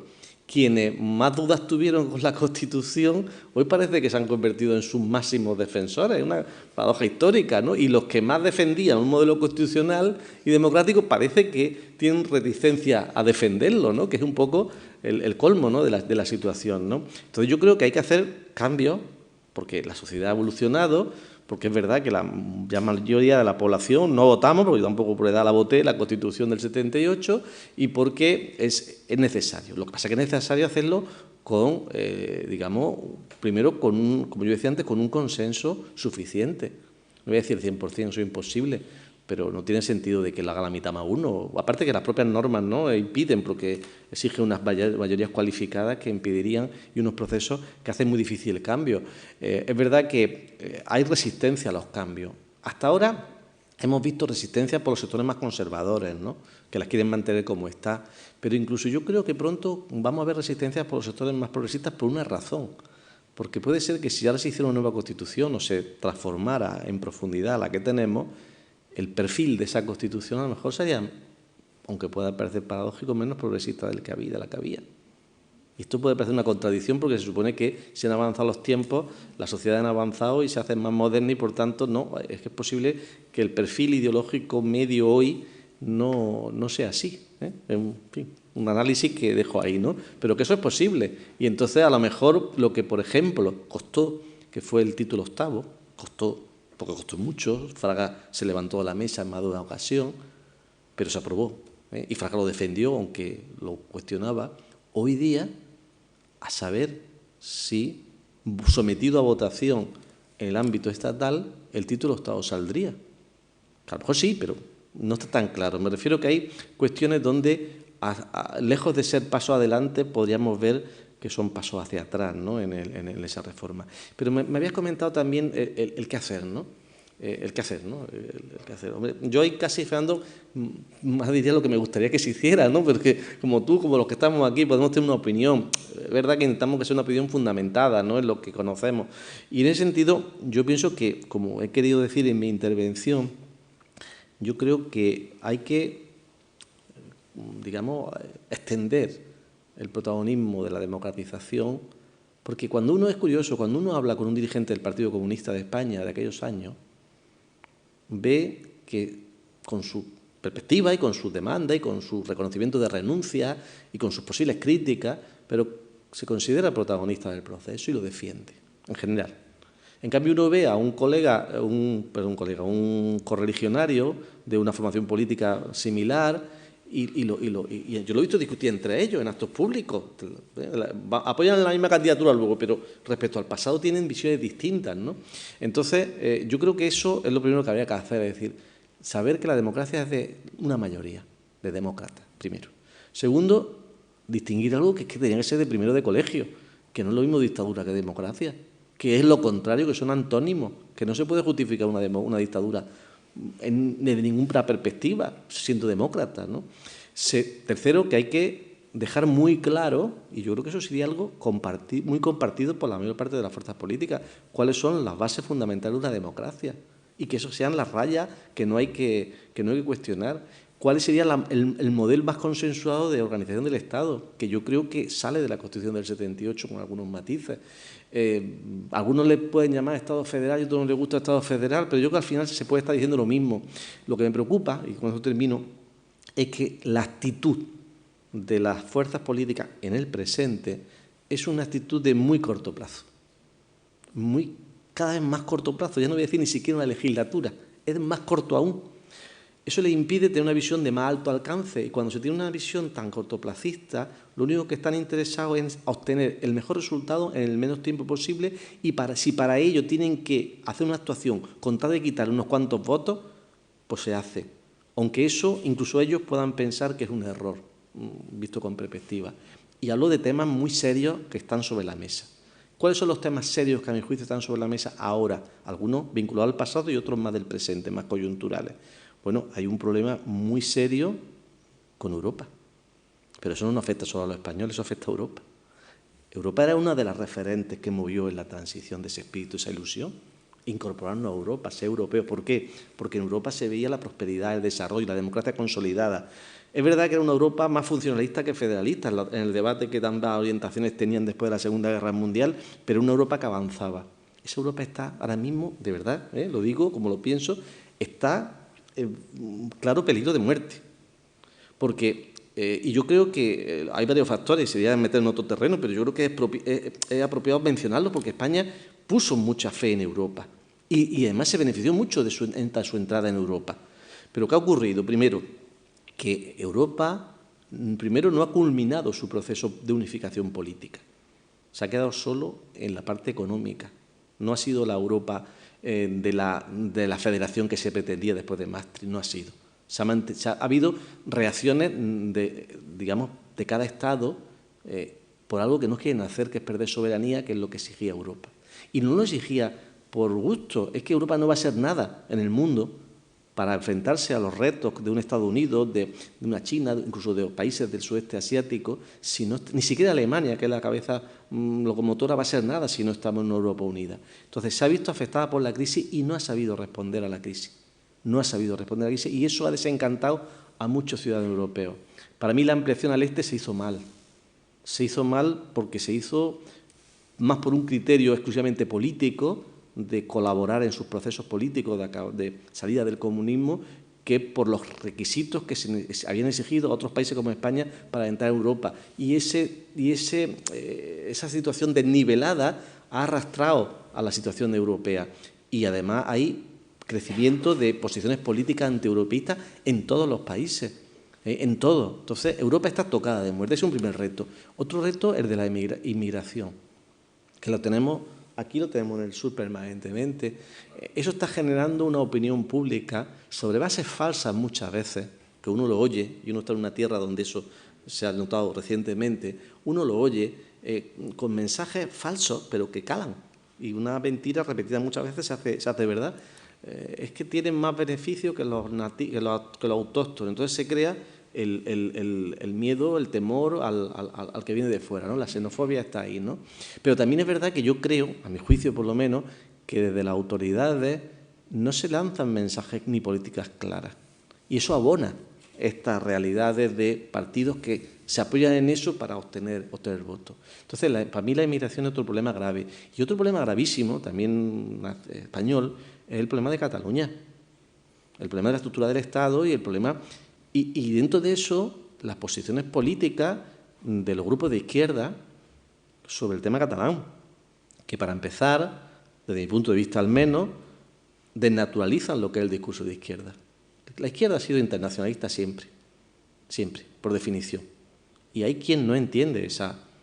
No caigo en los mensajes de la oposición que dicen que se ha entregado, ¿no? Yo creo que ahí se hace mucha demagogia, pero también es verdad que no se hace una política clara y eso alimenta cualquier reacción, ya no solo ante los hechos a todo luces delictivos de los nacionalistas catalanes que han hecho las acciones del año pasado, sino que eso ya arrastra hasta el modelo autonómico. Ya se está pidiendo por alguna fuerza acabar con el modelo autonómico, que fue la salida consensuada para resolver un problema secular, como sabemos los historiadores, como sabemos todos, ¿no? de la historia de España, ¿no? Entonces, fijaos, he dicho en un momento 3 problemas que requerirían, que a donde voy, un consenso. ¿De quiénes? De quienes entiendan las reglas del juego.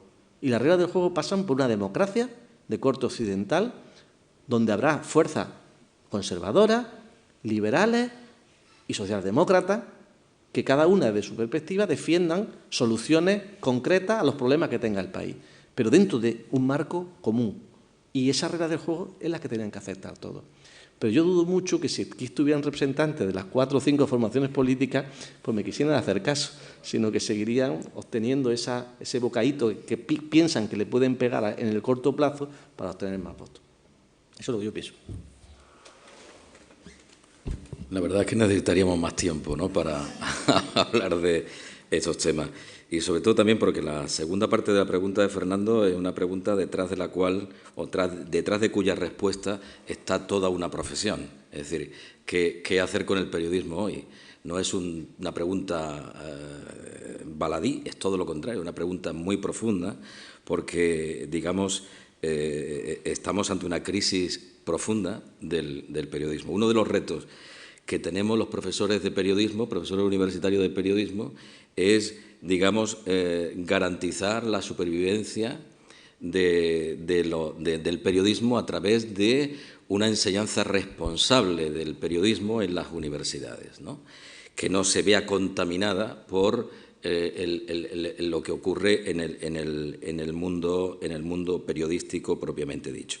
Es decir, uno de los retos que tenemos es evitar la muerte del periodismo, digamos, frase que no es mía, sino que hay muchos autores que han preconizado, con el desarrollo de Internet y de las redes sociales, la muerte del periodismo. Y eso es una falacia, porque el periodismo nada tiene que ver con Internet ni con las redes sociales. Tiene solo que ver en la medida de que es un soporte, Internet y las redes sociales, a través de la cual se puede vehicular el periodismo, pero como cualquier otro contenido y como muchos contenidos, ¿no? Entonces, ¿qué haría falta? Pues haría falta muchísimas cosas. Yo de pronto he apuntado aquí una lista, pero es que es enorme, porque evidentemente hay que regenerar el periodismo en países como España. No solamente en España, digo por poner el ejemplo español, en países homologables a España, como puede ser Italia, como puede ser Portugal, como puede ser Francia, como puede ser Inglaterra, incluso Estados Unidos, digamos que está, digamos, en mejor estado de salud el periodismo en esos países que en el nuestro. En el nuestro tiene una salud muchísimo más delicada, ¿no? Entonces hay que volver a las esencias del periodismo, hay que volver a la independencia del periodismo, pero para eso tanto políticos como empresarios tienen que ser conscientes plenamente de ello, tienen que evitar la precarización de los titulados, porque un periodista, ¿qué es en definitiva? Es una persona, digamos, que lo que hace es servir de intermediario entre los hechos y los ciudadanos, entre los acontecimientos y los ciudadanos. Es una persona autorizada porque está cualificada académicamente para ello. No lo puede hacer cualquiera, del mismo modo que no lo puede hacer enseñar a un niño ni siquiera a leer, lo puede hacer otro profesional que no sea un maestro, que tenga una cualificación determinada. Es decir, y hoy día se ha extendido en España la idea general de que periodismo es cualquier cosa, y que además cualquiera puede ejercer de periodista, y sobre todo en un momento en el que se habla mucho también por el desarrollo de las nuevas tecnologías del periodismo ciudadano. ¿Pero qué es esto del periodismo ciudadano?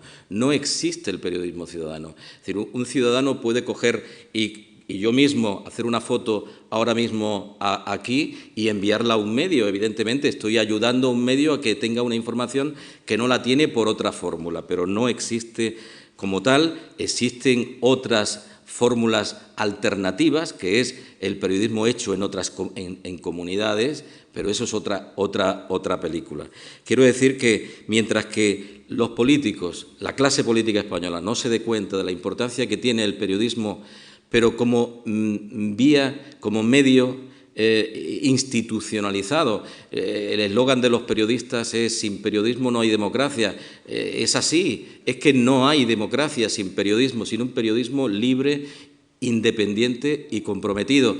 Y evidentemente eso se tiene que enseñar, se enseña en las aulas universitarias, pero no hay en España un estatuto de la profesión periodística, no existe en España, mientras que en otros países sí. Es decir, un estatuto que vele por el desarrollo de la profesión no existe.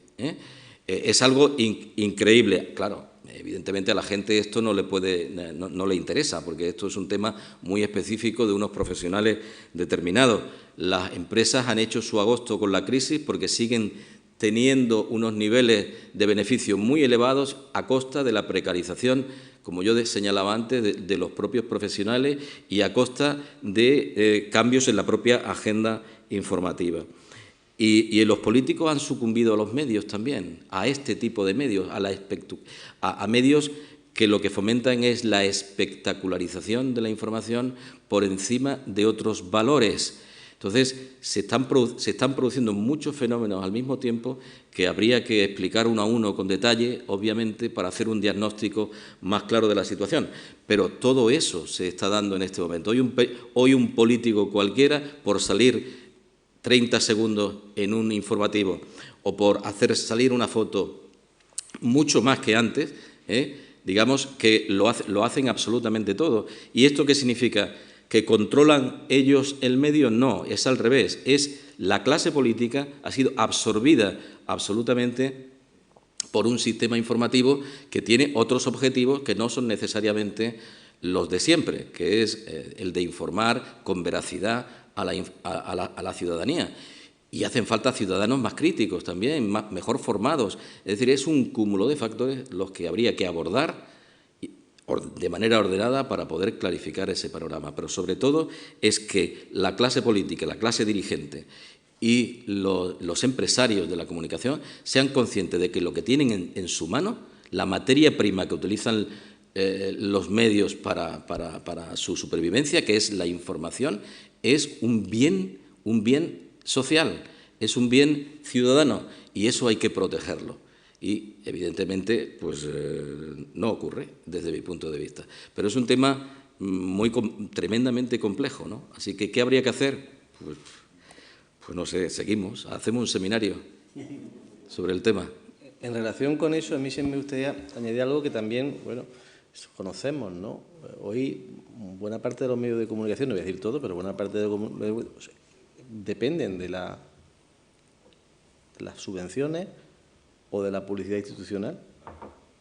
En Almería se han dado casos recientemente muy flagrantes, ¿no?, de que la Diputación Provincial ha retirado la publicidad institucional a Ideal. Ideal es un periódico de Granada que tiene una delegación en Almería, pero ya tiene periódico propio de Almería, tiene ya completo. Bueno, pues porque no le parecía bien al presidente de Diputación, pues le retiró la publicidad. Y claro, el otro periódico, La Voz de Almería, que es el decano de la prensa almeriense, pues está claro que muchas de las líneas informativas que tienen se nota que están muy vinculadas, y son amigos míos, pero tengo que decirlo así, a la financiación que les da los políticos. Noticias que salen en medios nacionales, lo lógico respecto de políticos de Almería, sería lógico que salgan en Almería, ¿no? Pues no salen, porque afectan a las posibles imputaciones del presidente de Diputación, etcétera, etcétera. Entonces, quiero decir, ese tipo de cosas yo creo que también influyen, ¿no? Y también hacen depender, ¿no?, los medios. A lo mejor un periódico a nivel nacional o una cadena no tiene esa dependencia, pero un periódico provincial depende, porque con las ventas no tienen para sostenerse, ¿no? Sí, pero solamente un añadido. En la historia del periodismo, digamos, hay una constante, y es que el capital que llega a las empresas periodísticas siempre ha sido un capital ajeno al ámbito de la comunicación y ajeno al ámbito de la información. Eso no es nuevo. Eso desde el siglo XIX, cuando se desarrollan las grandes empresas de comunicación, siempre el capital procedía del sector industrial, del sector tal y del sector cual, no procedía del sector. Y, sin embargo, se lograba, a pesar de todo, que hubiera periódicos de referencia, periódicos de calidad, periódicos en los que el empresario o los empresarios se mantenían al margen, aunque mantenían una línea editorial, evidentemente. Yo sobre todo hablo del último periodismo, desde la última mitad del XIX para acá, sobre todo siglo XX, ¿no? Eso ha sido frecuente, y sin embargo hay periódicos como New York Times, como Washington Post, periódicos como Le Monde, Le Figaro, periódicos que, aunque tengan su línea editorial, diferencian entre la línea editorial que aparece en la editorial y el resto de la información, que es una información que respeta la democracia, la pluralidad, como el país de comienzo de la transición. Es decir, eso es factible y esa es la llamada de atención. Los empresarios actuales se tienen que dar cuenta de que vender información no es lo mismo que vender lavadoras, es que no tiene nada que ver. Es decir, cuando vendes información, estás vendiendo cultura, estás transmitiendo valores, estás transmitiendo ideología, estás formando o deformando a los ciudadanos, no estás vendiendo una lavadora ni vendiendo, que también tiene su aquel, ¿no? sino que es un producto distinto. Y no somos conscientes de la importancia que tiene eso desde mi punto de vista, ¿no? Aparte que en España los índices de lectura son cada vez más bajos, que es otro elemento que no hemos introducido. Pero bueno, la gente no lee. En Málaga resulta ya normal no ver kioscos que vendan prensa. Es decir, o sea, es dificilísimo encontrar muchas veces un periódico. Es decir, y se ve como normal. ¿Por qué? Porque existe Internet, porque existe no sé qué. No es lo mismo, de ninguna manera, no es lo mismo. Es decir, el nivel de lectura y de comprensión que uno hace cuando lee un periódico no es lo mismo que los 4 titulares que ves en digital. Otra cosa es que yo estoy a favor, evidentemente, del digital, pero simplemente si vamos a los kioscos del norte de España están más llenos de periódicos que los del sur de España. ¿Y eso por qué? Porque el desarrollo tecnológico es el mismo, ¿eh? Es un problema de cultura también, ¿no? Sí, pero quizás habría que legislar un poco en la línea de lo que yo planteaba, que no es la influencia del interés económico que siempre efectivamente ha existido.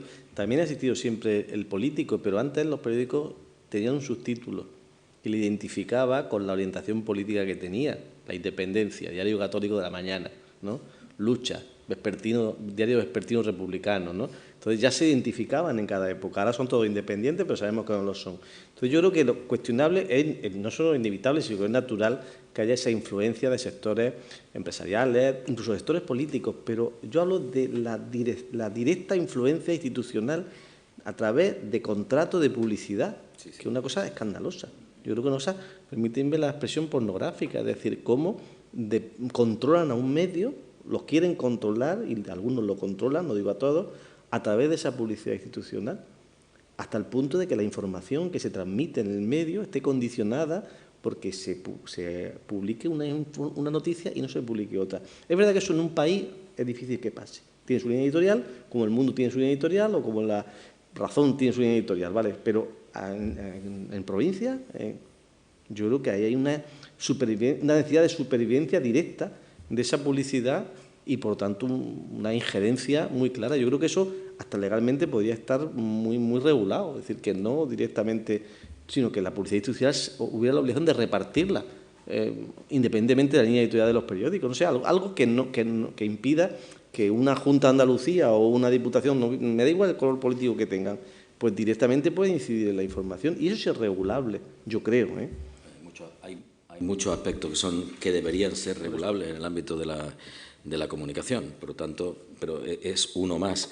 Lo que pasa es que eso ocurre más en periódicos, como tú dices, de provincia, en periódicos más pequeños, donde hay una dependencia muy clara con las élites económicas y las élites políticas del entorno, más que en los grandes medios, porque en los grandes medios incluso lo que pasa es al revés, ¿eh?